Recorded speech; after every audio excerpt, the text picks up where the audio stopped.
देखिए सर, हमारे युवाओं के लिए पढ़ाई नहीं है, कोई यूनिवर्सिटी नहीं है, किसानों को सिंचाई नहीं है। अभी जाड़े में आप देखिए, दिन में प्रॉपर लाइन नहीं मिलती थी और रात में उनको चिलचिलाती ठंड में सिंचाई करने के लिए विवश होना पड़ता था। देखिए, बिजली विभाग का भी मनमाना बिल भेजा जा रहा है। थाने और पुलिस विभाग में और तहसील में कोई सुनवाई नहीं है। हमारा इलाका लावारिस है, नेतृत्व विहीन है, कोई पैरवी करने वाला नहीं है। हमारे नेता जो आते हैं, चुनाव में आते हैं, ढोल मजीरा बजाते हैं। 5 साल वाले मेढक लोग जो हैं, जनता का सरोकार नहीं रखते। चुनाव की घोषणा हुई, तुरंत आ जाते टिकट लेकर। ये लोगों को यहाँ से जनता आपकी अपने वोट के चोट से बाहर भगाएगी, घोसी के पार करेगी। इस वजह से जनता ने हमें आदेश दिया है कि हम इस चुनाव में आए और इन लोगों को भगाया जाए, क्योंकि जनता के पास कोई विकल्प नहीं था। अच्छा, 3 निकम्मे लोग आ गए तो भैया उसमें से चलो भाई कौनों को दे देते हैं। और यह है कि लोगों के दिमाग में एक बात भर दी गई है, जाति धर्म का अफीम पिलाया गया है। राजनीतिक दलों ने अपना ऐसा एजेंडा बनाया है जिसमें जाति और धर्म को विशेष महत्व दिया गया है। ये जाति ये धर्म मेरा, वो जाति वो धर्म मेरा।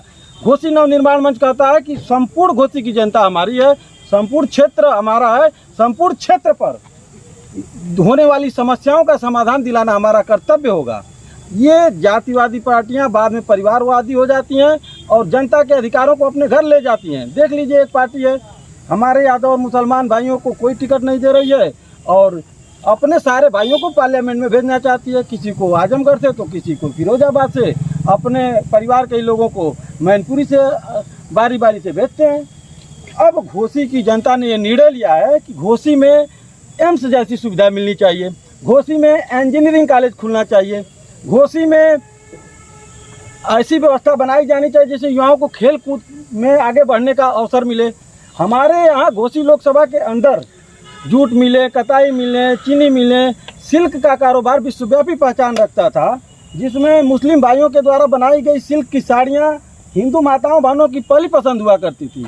ऐसे कारोबारों पर धक्का लगा है और कुछ भी बनाए गए जो भी संस्थान रहे कल्पनाथ राय जी के द्वारा, खाली उसकी रिपेयरिंग हो जाती तो हमारा जिला विकसित जिला था, आज भी विकसित रहता। मऊ मतलब हर 2 किलोमीटर पर टेलीफोन एक्सचेंज लगाया गया, हर 3 किलोमीटर पर पावर हाउस का अड्डा बनाया गया। जब पूरे देश में बिजली अंडर प्रोडक्शन में था, हमारे इलाके को 24 घंटे बिजली मिला करती थी। आज वही इलाका सरकार और सरकारी महकमों तथा पार्टियों की अनदेखी की वजह से यहाँ पर बदहाली का शिकार हो चुका है। एनडीए और इंडिया के सामने कितना टिक पाएंगे सर? जनता के वोट से ये पार्टियां और पार्टियों का गठबंधन हमारे ऊपर राज करता है। अब जनता इन पार्टियों से वोट वापसी अभियान चलाने जा रही है। सारे पार्टियों का वोट घोसी नवनिर्माण मंच में आके गिरेगा। जब भी घोसी को आफत आई है, घोसी नवनिर्माण मंच आगे बढ़कर जनता के लिए काम किया है।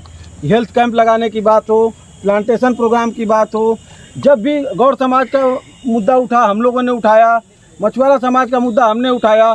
सारा काम विपक्ष का जो होना चाहिए था वो काम घोसी नवनिर्माण मंच ने किया है। तो घोसी नवनिर्माण मंच को जनता समर्थन दे रही है। जनता के आदेश पर घोसी नवनिर्माण मंच चुनाव मैदान में है और इस बार जनता का प्रतिनिधि पार्लियामेंट चुनकर जाएगा। कल्पनाथ राय के विकास पर कितना आगे बढ़ाएंगे आप?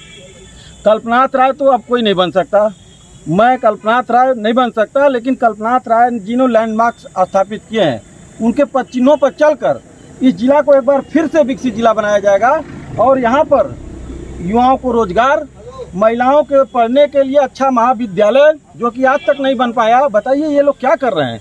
मंत्री हैं, कहें हम बड़का मंत्री बन गए हैं, क्या मंत्री हैं बताइए? कौन सा काम कर दिए बताइए ना? बड़ा हुआ तो क्या हुआ? जैसे पेड़ खजूर, पंछी को छाया न मिले फल लागे अति दूर, क्या मतलब है? ऐसे मंत्री संतरी को हमारी जनता खुद नहीं समझती है, उखाड़ के फेंक देगी इस बार।